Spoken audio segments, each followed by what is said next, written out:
I was brushing my teeth when the text came in, 11:47 p.m., to be exact. "You're closer, so you're watching the kids," my sister wrote like she was assigning a task to a coworker, not asking a massive favor. "We're already on the way. Mom has your spare key." I just stared at the screen for a second, foam in my mouth, toothbrush dangling, trying to figure out if I was dreaming or if my 35-year-old sister had actually decided to dump her 5 children. Yes, 5. On me with a 12-minute warning. No request, no heads up, no please.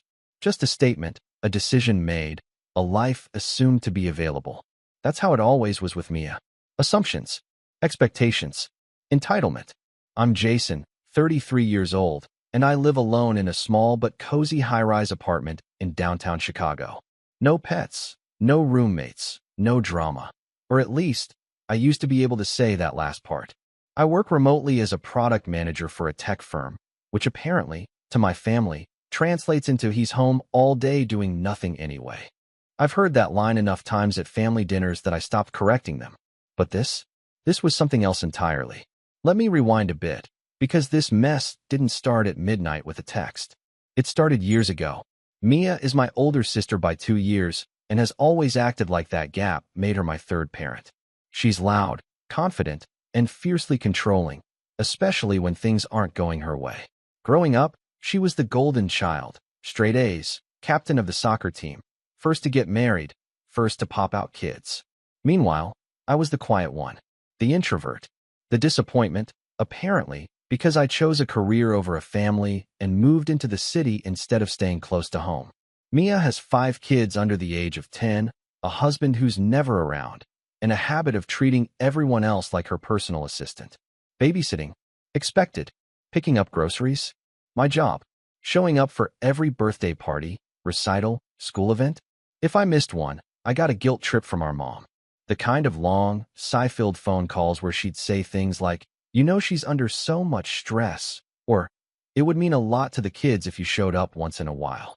As if I wasn't already working 60-hour weeks just to keep up with the madness at my job. The thing is, I used to do it all. I used to try. I'd rearrange my schedule, cancel plans, drive 40 minutes out to the suburbs just to sit on Mia's couch while her toddler threw blocks at my head, and she ran a quick errand that lasted 3 hours. I did it because I thought that's what family does. You show up. You help. You don't keep score. But Mia kept score. Not in the way you'd think. Not with fairness or appreciation. No, it was always about who owed her. If you helped once, it meant you were willing. If you were willing, it meant she could demand. And if you said no, suddenly you were selfish, ungrateful, a bad brother, a bad son. The breaking point, or at least the start of the unraveling, began 6 months ago at our cousin Alicia's wedding. I had flown in from a work conference just to attend. I was exhausted, jet-lagged, and had a client presentation the next day. But I still showed up, gift in hand, in a tailored suit, because Alicia and I were close. I barely got through the reception before Mia cornered me at the bar with that too-wide grin she used when she was about to ask for something big.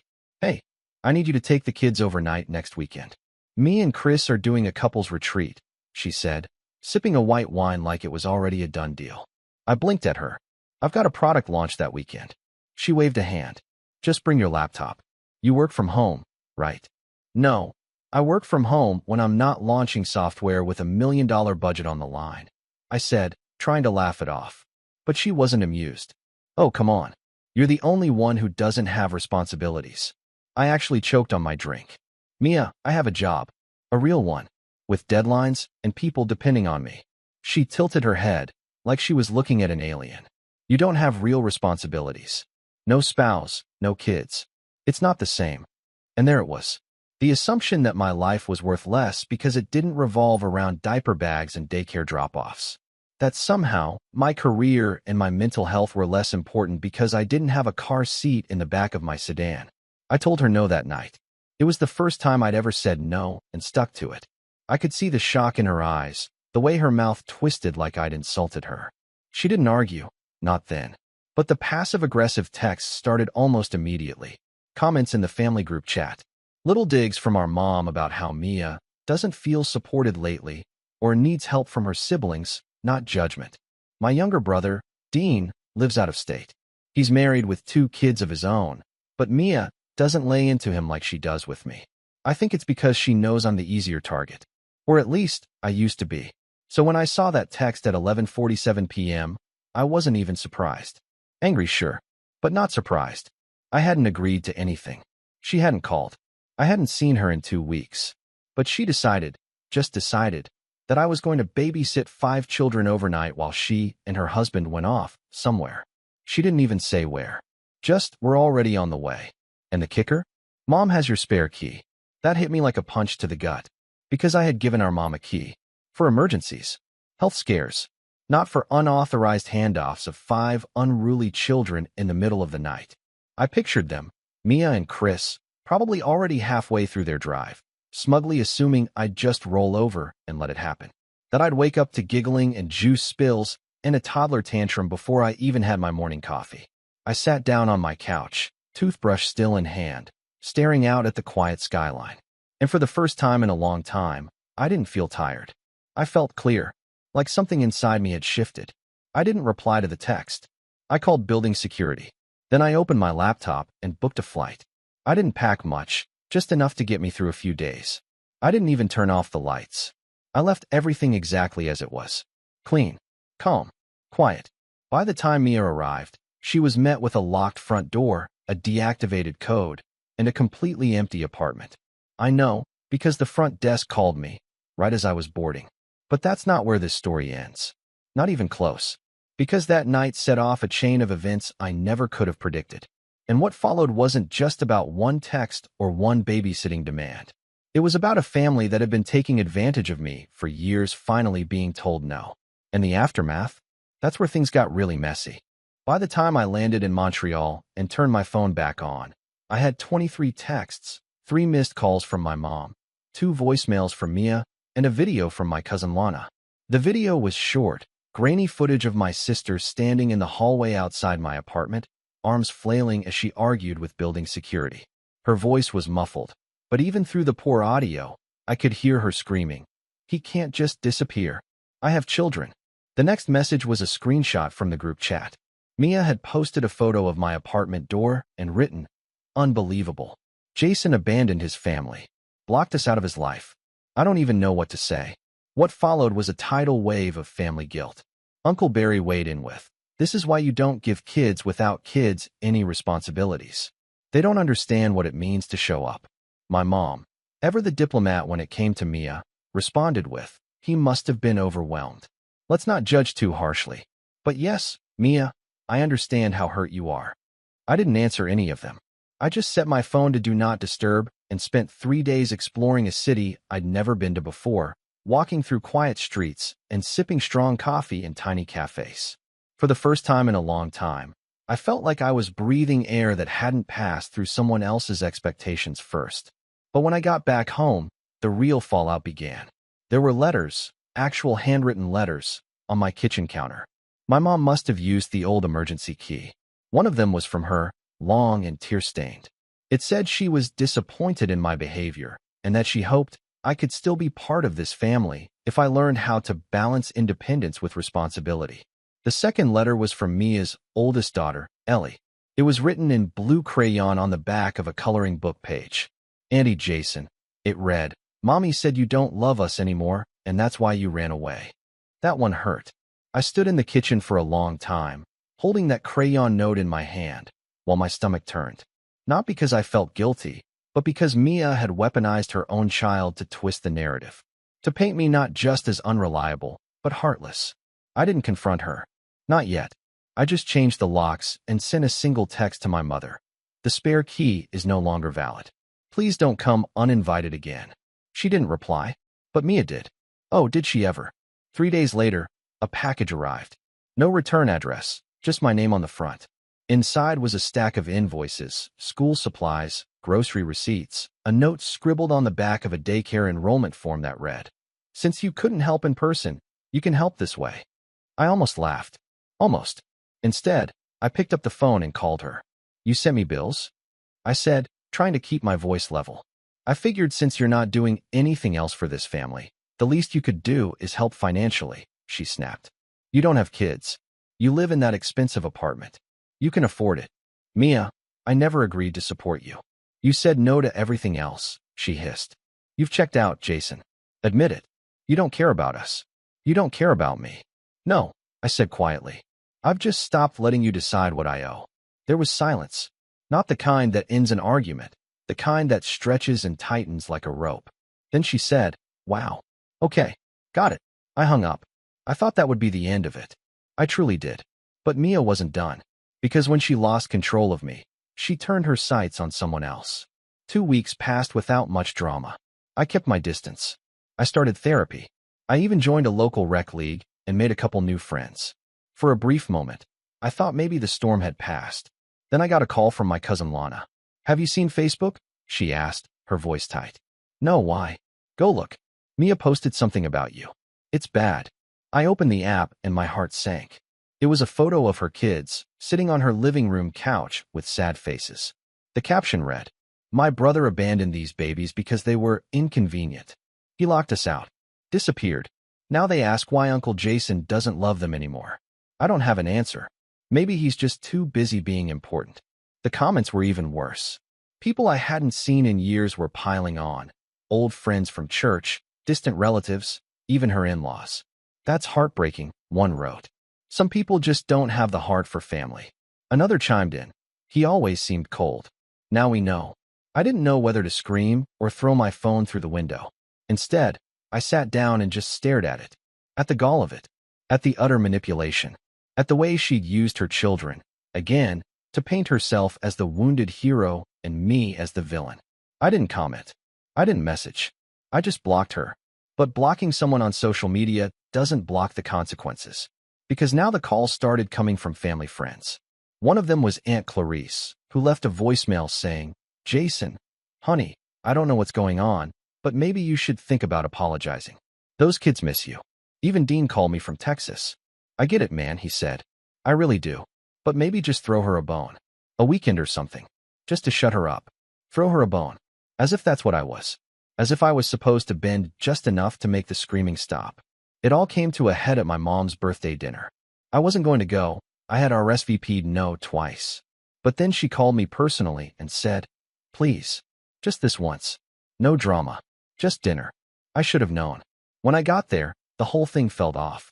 Mia was already seated at the head of the table next to Mom, chatting loudly and wearing a smile that didn't touch her eyes. Her husband was absent, as usual. Her kids were running wild, one of them already spilling lemonade on the tablecloth. I took the empty seat at the far end and tried to make small talk with Dean, who was in town for the weekend. But the tension was thick. Nobody mentioned the Facebook post. Nobody mentioned the text or the flight or the key. But it was all there, sitting in the space between each clink of silverware. Halfway through dinner, Mom stood up to give a toast. I just want to thank everyone for being here, she said, lifting her glass. It means so much that we can come together, even when we have our differences. Family is what holds us up when the world tries to push us down. She glanced at me when she said that. So did Mia. And then, I'll never forget this. Mia raised her glass too and said, to forgiveness. A few people clapped. I didn't move. But she wasn't done. Because just as dessert was being served, Mia leaned back in her chair and, loud enough for the entire table to hear, said, by the way, Jason, I gave your number to the babysitter's agency. They'll be calling you. I figured if you're not going to be a real uncle, you can at least pay like one. There was laughter. Actual laughter. As if it were a joke. I looked at my mom. She looked away. That was the moment. Not the Facebook post. Not the bills. Not even the midnight text. It was the moment I realized no one was going to stop her.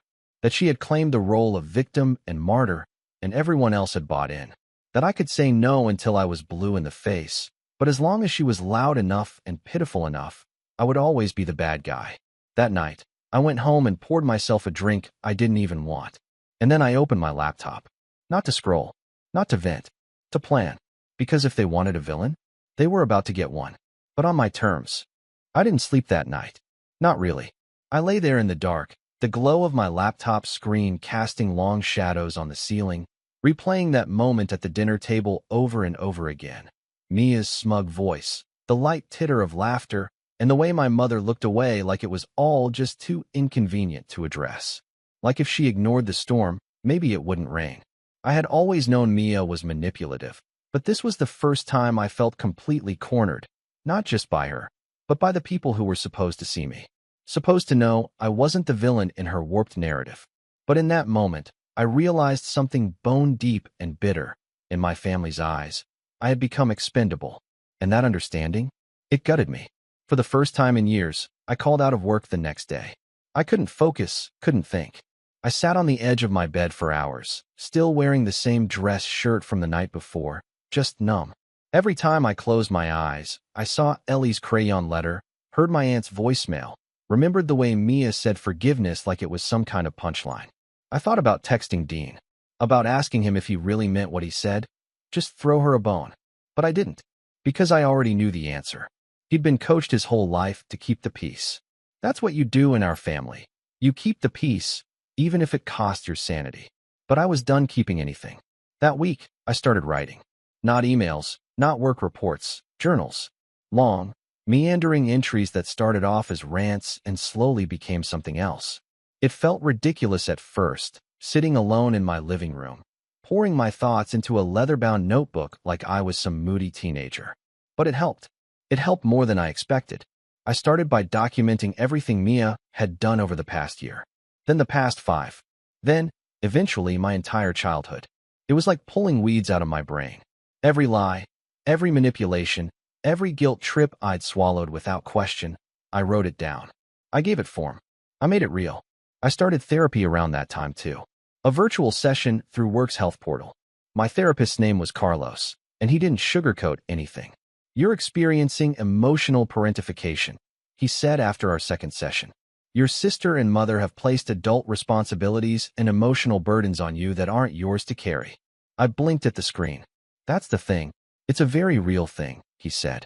And it sounds like you've spent most of your life trying to be good enough for a family that only sees you as useful. That word, useful, stuck with me. Because that was exactly it. I was only as valuable as what I could provide. Time, money, labor, silence. Once I stopped providing, I stopped matching. That truth was hard to swallow. But it also became the foundation for something new. I threw myself into work, but not as a distraction. For the first time, I started setting boundaries, not just with my family, but with my coworkers too. I turned off Slack notifications after 6 p.m. I stopped saying yes to every quick favor that landed in my inbox. I even took a risk and pitched a new product idea to my team. Something that had been rattling around in my head for months, but I'd never had the nerve to bring up because I was always too busy cleaning up after everyone else's priorities. My manager loved it. 3 weeks later, I was leading a small team to prototype it. That little win, it lit a fire in me. A small one, but steady, quiet. I stopped attending family dinners. I muted the group chat. I took long walks every morning before work, even when it rained.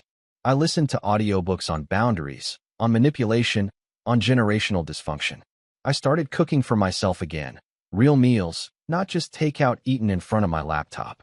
One night, I pulled out an old keyboard from my closet. I hadn't touched it in years. Music had been something I loved as a teenager, before life got too loud to hear my own thoughts. I spent 2 hours that night just playing, clumsy, out of rhythm, but free. The next morning, I got a message from Ellie. Not Mia. Ellie. Hi, Uncle Jason. I miss you. Mommy says you are mad at us, but I don't think you are bad. Can we see you soon? I made a picture. There was a photo attached. It was a stick figure drawing of me holding hands with her and her little brother, both of them smiling. I stared at it for a long time. And then I cried. Not a few tears. I mean full body, chest-heaving sobs. Because I did love those kids. And I hated that Mia was using them as pawns. I hated that they were caught in the crossfire of something they didn't cause and couldn't understand. But I didn't reply. I couldn't. Not yet. Because replying meant Mia would know she still had access to me. And she didn't. Not anymore. Weeks passed. My therapist kept encouraging me to take space. Detachment, he called it. Not punishment. Not spite. Just choosing to remove myself from a system that had done more harm than good. I didn't think my mom would let it stand. I figured she'd show up again, unannounced, maybe try another let's talk ambush. But she didn't. Not right away. What I did get, however, was a certified letter. It arrived on a Tuesday. I opened it at the kitchen counter with that same sinking feeling you get when you know the envelope contains bad news. And sure enough, it was from Mia's attorney. This letter is to formally request that you begin contributing child support to the care of your niece and nephews, as you have been previously designated as an informal guardian during multiple time frames. My client seeks compensation for your recent neglect of these assumed duties. I stopped reading. Child support. Assumed duties. I almost laughed, but the kind of laugh that comes out sharp and bitter and unhinged. She had actually hired a lawyer. Not to file anything legally binding, of course. It was all bluff, all posturing. But still, she spent money on this. Just to intimidate me. That's when the anger came back. Not the hot, impulsive kind. The cold, focused kind. The kind that makes you sit very still while your brain quietly locks into place. That night, I pulled out every document I had. Every email, every voicemail, every screenshot from the past year. I organized it all into folders. I labeled everything. I even printed copies. I didn't know exactly what I'd do with them yet, but I knew I needed them. And then I did something I hadn't done in over a decade. I reached out to my father. My parents divorced when I was in college. My dad had remarried and moved to Oregon, and over the years, our relationship had faded to holiday texts and the occasional birthday card. But I knew one thing for sure. He couldn't stand Mia. I called him the next morning. "Jason," he said, confused. "Everything okay? Do you have a minute?" I told him everything. From the midnight babysitting ambush, to the social media smear campaign, to the fake child support letter. He was quiet for a long time afterward. Then he said, "She's turning into your mother." That hit me harder than I expected. He cleared his throat. "Listen, I don't have a solution. But if you ever need help, legal, financial, whatever, I've got you. Don't let them pull you back in." And I believed him. I started sleeping better after that. I stopped checking Mia's social media altogether. I deleted old voicemails. I even blocked her number. And then I started looking into something I'd never seriously considered before. Moving.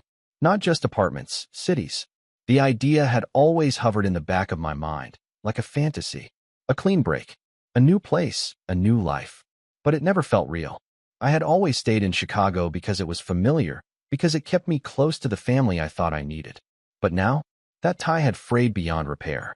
I applied for an internal transfer at my company. One of our satellite offices in Seattle had an opening for a team lead. It was a long shot, but I applied anyway. A week later, I got the call. I got it. And just like that, everything clicked into place. I wasn't running away. I was choosing something better. Not revenge. Not yet. Just freedom. But of course, Mia didn't know any of that. She still thought I was on the ropes. She had no idea what was coming. And I was going to make sure that when it did, she'd never see it coming. Not from the golden child's shadow. Not from the brother she thought would always say yes. But from the man who finally learned how to say no, and meant it. I gave myself a deadline, 90 days. 90 days to pack, plan, transfer, and disappear from the orbit of people who had kept me in emotional orbit for decades. But I wasn't going to leave quietly. I wasn't just going to vanish into a new zip code with a job title upgrade and a Spotify playlist called Fresh Start. No, I was going to make sure that when I left, I took back every piece of power Mia and my mother had chipped away from me, and I was going to do it methodically. It started small, quiet. I didn't tell anyone about the job offer. I didn't post a single thing online. I stopped replying in the family group chat completely, even when they tried baiting me with things like, "Jason, are you coming to Easter or should we not count on you again?" Or, "Mia's youngest is asking why you hate them." I left the messages unread. Unanswered. But I was watching. I kept quiet tabs on Mia's social media through a burner account I'd created months ago. She was ramping up the martyr act, posting filtered photos of her kids with captions like, "Solo momming it again," or "They deserve better than the people who walked away." No names. No tags. But everyone knew who she meant. The comments were a mix of sympathy and sugar-sweet validation. Her circle of enablers was alive and well. It was clear Mia had mastered the art of playing victim while building a digital pedestal out of straw and virtue signals. What she didn't know, what none of them knew, was that I'd begun compiling everything. Every manipulated message, every demand, every guilt trip, every screenshot of her posts and comments. I was building a timeline, a dossier, not for legal action, necessarily, though I kept that option open, but for clarity, for proof, for me. It felt like assembling a jigsaw puzzle of my own mistreatment. And with each piece, The picture became clearer. I had been trained to bend, to absorb, to compensate for her chaos. I wasn't just the quiet brother. I was the emotional landfill for a family that couldn't take responsibility for its own dysfunction. But that wasn't all I discovered. Because during one of my weekly therapy sessions, Carlos leaned forward and said, "Have you ever considered documenting your experience publicly?" I blinked. "You mean like anonymously?" "Sure. Or not. You don't have to name names. But there's value in sharing your story. Sometimes the truth can be its own form of accountability." That planted a seed. Later that week, I started writing again. But this time, not in my journal. I opened a new Google Doc and wrote the headline: "How My Sister Tried to Turn Me into Her Free Babysitter, and What I Did Instead." It was raw, brutal, honest. I told everything. The midnight ambush, the weaponized children, the Facebook smear campaign, even the fake attorney letter. I changed names and blurred details, but the core story remained intact. I wrote it like a memoir crossed with a psychological autopsy. And when I was done, I sent it to a friend of mine who worked in media. "Just curious," I said in the email, "would something like this be publishable?" She replied 2 hours later, "This is incredible. Send me your number." We talked the next day. She didn't want names. She wanted the story, the themes, the emotional truth behind the family dynamics. "It's too common," she said. "But nobody talks about it like this. The golden child. The guilt-tripped sibling. This would kill on Medium or any big story site." I gave her permission to pitch it. She did. It got picked up by a well-known digital magazine that focused on real-life stories about toxic family relationships. I didn't use my real name. I didn't need to.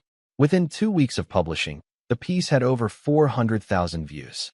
I started getting messages, emails, DMs from people saying, "This is my life," and "I thought I was alone," and "Thank you for writing this." Some were short. Others were essays. All of them were proof that I wasn't crazy or selfish or broken. I was just one of many who had spent too long playing a role someone else wrote for them. But the real shift came when Mia saw the article. I don't know exactly how she found it. Maybe someone sent it to her, or maybe one of her friends recognized the details. But I know when it happened, because my phone exploded. Missed calls, voicemails, a barrage of texts that ranged from "How dare you air our family business?" to "You think this makes you a hero? It makes you pathetic." I didn't reply. Then my mom called. "I can't believe you did this," she said, her voice thick with disappointment. I didn't name anyone. I replied calmly. I told my story. "You embarrassed your sister." "No," I said. "She did that herself." She hung up. That night, I sat on my balcony with a whiskey in hand and watched the city lights flicker. I felt something I hadn't felt in years. Not relief, exactly, but power. Control. Not over them, but over myself. But I still wasn't done. Because while the article was cathartic, it didn't change the fact that Mia was still toxic, still manipulating, still building her life on the backs of people she steamrolled. And now that I had real distance and real clarity, I started thinking bigger. I remembered something Mia once let slip during a family brunch a year ago, back when I was still volunteering for babysitting duty. She had mentioned how she never officially registered her side hustle, a small online boutique she ran through Instagram, selling handmade children's clothes and accessories. She bragged about skipping business taxes, how she took payments through friends and family to avoid transaction fees, and how no one needed to know how much she was making. At the time, I'd laughed awkwardly and kept eating my omelet. Now, I remembered every word, and I still had the receipts. Literally, she had used me as a shipping address for over 50 orders when her own place was flooded during a plumbing disaster. I had emails, tracking numbers, handwritten order notes, and suddenly, I realized I had leverage. Not to ruin her. I didn't want that, but to stop her, to force a ceasefire. I contacted a CPA friend, told her everything. "I'm not looking to report her," I said. "I just want to know how illegal this is." She laughed. "Technically, very. She's likely avoided thousands in taxes. If she's using Zelle or Venmo or even PayPal and not reporting earnings, she's skating on ice that's already cracking. Could I make her aware of that?" "Absolutely," she said. "And I can even help you draft a letter. You don't have to threaten, just inform." So we did. We crafted a document with polite language and attached a full spreadsheet of Mia's likely undeclared income, estimated back taxes, and the IRS thresholds for self-employment reporting. We didn't send it to the IRS. We just printed it and mailed it to her. Certified. I waited. 3 days passed before I got the text. You think you're clever? I'm not scared of you. I didn't answer. She sent another the next day. What do you want from me? Now that was interesting. Because it wasn't a threat. It was a question. A crack. For once, she wasn't yelling. She was worried. I stared at that message for a long time. Then I wrote back, one sentence. I want you to leave me alone. She didn't reply. The next day, I got a message from my mom. No more games, Jason. This is tearing the family apart. To which I replied, maybe it needed to be. And that was it. No more texts. No more calls. No more birthday invites or Facebook pity parades. It was as if a plug had been pulled and all the noise drained out. I felt calm. Not joyful, but still, clear. And in the silence, I packed. Every room, every drawer, every last corner of my apartment became a symbol of transition. I sold my couch, donated my books, sold my car. I even walked through the building one last time, saying goodbye to the doorman who used to greet me with a nod and a back from babysitting again. Huh? Nope, I said that day. Not anymore. He smiled. Good for you. I left on a Thursday morning. I didn't tell anyone where I was going. Not my mom. Not Mia. Not even Dean. I arrived in Seattle with 2 suitcases, 1 carry-on, and a notebook full of lessons I'd bled to learn. But I still wasn't finished. Because while I had walked away, the final chapter hadn't been written yet. And Mia? She had no idea that her story, the one she kept trying to control, was about to end very differently. I just needed the right moment. I lived quietly for the first few months in Seattle. No drama. No calls. Just rainy mornings, new coworkers, and the slow, deliberate building of a life I chose for myself. My new apartment was half the size of my old one, but it faced a park where the trees turned gold in the fall, and that view was worth every square foot I'd left behind. I walked to work. I tried new restaurants. I even joined a weekly board game group at a coffee shop downtown, something I never would have done back home, where every evening felt like a hostage situation waiting to happen. It was peaceful, maybe even a little lonely sometimes, but it was mine. And then, one evening in early November, I got an email. Subject: Hi Jason, would you be open to an interview? It was from a journalist, someone who worked at the same digital magazine that had published my anonymous piece a few months earlier. She said the article had sparked huge engagement, especially from readers who had been in similar family dynamics. They were planning a follow-up series, Boundaries, Stories of the Silent Sibling. She wanted me to go on record with my real name. I didn't reply right away. I sat with it for a few days, talked it over with Carlos during therapy, asked myself what I was hoping to accomplish. Was it about revenge, vindication, or just the truth, laid bare and clean? Eventually, I said yes. The article came out 2 weeks later, and this time, I didn't hide. I gave her my name, my photo, and the full story, stripped of sugar, polished of nothing. It wasn't angry. It was measured, honest. I described the guilt, the years of invisible obligation, the emotional blackmail that had been dressed up as family duty. I detailed how Mia had ambushed me, how my mom had enabled her, how I'd finally walked away, and why. The piece went viral. It got picked up by bigger outlets, republished, quoted, even turned into a podcast segment. My inbox flooded again, but this time, not just with strangers. It started with Dean. Bro, he texted. Saw the article. Can't believe you said all that. But honestly, good for you. We talked on the phone a few days later, the first real conversation we'd had in over a year. He admitted he'd always seen the way Mia manipulated things, but he stayed quiet because it was easier. Because he lived far away. Because, as he put it, you were the one always catching the blast radius. I should have had your back sooner, he said. It's all right, I replied. You see it now. But Mia saw it too. Oh, she saw it. 3 days after the article dropped, I got a cease and desist letter in the mail. Official stationery, angry font, the whole dramatic production.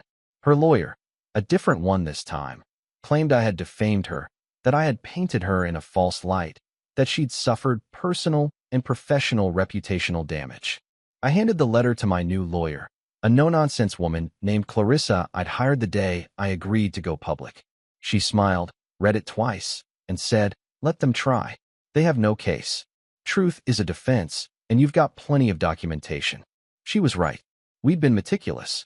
Every claim in the article was backed up: emails, screenshots, call logs, timestamps. Clarissa drafted a firm response. No threats, just facts. We reminded them that any attempt to sue would trigger discovery, meaning everything would become public record. We never heard from them again. But Mia wasn't done. A week later, I woke up to chaos in the comments of the article. Someone, clearly her, had created several fake accounts and started posting nasty replies, calling me a liar, a coward, an emotionally abusive brother who abandoned his family. The usernames were sloppy. The grammar was unmistakably hers. The moderators banned all of them within hours. Still, I could feel the tantrum through the screen. The desperation. She was unraveling. Then came the final blow, and I didn't even deliver it. It started with a Reddit post. I wasn't the one who wrote it, but a friend sent it to me with the caption, "Is this your sister?" The post, titled, "My boss expects me to work while babysitting her kids. Is that legal?" was written by a woman who worked remotely from Mia's boutique. Apparently, Mia had hired part-time virtual assistants to handle order processing and customer emails, promising flexible hours and a family-oriented work environment. What she hadn't disclosed was that these assistants would frequently be asked to keep an eye on her kids during Zoom calls, help with homework while handling customer inquiries, or even take lunch breaks with her children over FaceTime so she could run errands. The post blew up. People were outraged. They tagged labor lawyers, employment rights subreddits, and even began sleuthing her business page. Within 2 days, Mia's boutique Instagram was flooded with angry comments. Within 4, it was taken offline entirely. A week later, she posted a tearful Facebook video. I didn't watch it. I couldn't. But Dean did. She's saying she's being attacked by trolls, he told me. That she's a single mom and people are trying to destroy her business. No mention of you. But it's clear she's imploding. Then came the cherry on top. Someone, I still don't know who, reported her boutique to the IRS. Probably one of the assistants. Or maybe someone from the Reddit thread. Either way, the hammer fell hard. Her shop never reopened. Her PayPal account was frozen. Her business license status changed to suspended on the state registry. She tried to pivot, started a GoFundMe with a sob story about losing her income due to online harassment. It raised $83. My mom called me a week later. I let it go to voicemail. Her voice was different. "Hello, Jason. I know things have gone too far. I don't know what to say. Mia's struggling. The kids are confused. I miss you. We all do." I listened to it twice. Then I deleted it. Because by then, I had learned something priceless. Missing someone doesn't obligate you to walk back into the fire. I never responded. Instead, I finished settling into my life in Seattle. My new role came with a team that respected boundaries, a schedule that left room for joy, and a clarity I'd never known before. I volunteered at a local nonprofit that helped mentor teenagers from broken homes, kids who, like me, had been forced to play adult too soon. One afternoon, while cleaning out old files on my laptop, I stumbled across the original folder I'd titled The Mia Problem. Inside were hundreds of screenshots, voice memos, emails, a digital graveyard of manipulation. I didn't need them anymore. I deleted the entire folder. Not out of forgiveness. Out of peace. Because the revenge? It wasn't the article. It wasn't the tax scare. It wasn't the boutique collapsing under its own dishonesty. The revenge was the silence. The distance. The life rebuilt. Mia had spent years trying to paint me as bitter, cold, selfish. But in the end, she wasn't left with a villain. She was left with her own reflection. And me? I was finally free. I used to think walking away was weakness. Now I know it's the strongest thing I've ever done.